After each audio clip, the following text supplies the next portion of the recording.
Rritet nafti, rritet transporti, rriten krejt, por rrogat nuk po rriten. Tarla se në rritë, të nxërët se në rritë, që shmu rritë rrima. Nga sot ishte paralajmëruar është drejtimi i tarifave të rrymës për 15%, megjithatë në ZRE kanë thënë se vendimi pritet të merret më 11 prill.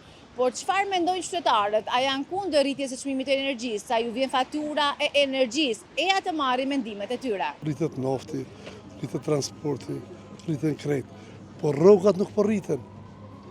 Problemi të rrogat, kur të rriten rrogat edhe më rrit rrymë, edhe më rrit tuji, edhe më rrit bërllogë, ato kanë probleme, po rrogat po stagnojnë e rryma ka rritet.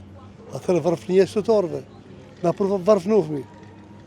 Dhe çikaq, unë kisha pas mendimin që mos më rrit rryma dhe me çet pozitë që është. Edhe më rritë edhe më keq është. Tarla se në rritë, të nxërët se në rritë, që shmu rritë rrima. Pa në regull nuk ka për shqiptarët Kosovës, po energjia elektrike dhe në krejt botë është trajtue, jo veç në Kosovë. Unë s'po di, në regull nuk ka. Ndërkaq për shkak të pakënaqësive, me 5 prill është paralajmëruar edhe një protestë në Prishtinë. Aktivistë dhe qytetarë do të mblidhen në sheshin Skënderbej, duke filluar nga ora 15 për të shprehur kundërshtimin e tyre ndaj rritjes tarifave prej 15% të energjisë elektrike. Protesta është organizuar nga grupi As një cent më shumë me qëllim të ngritjes së zërit kundër varfërisë energjetike.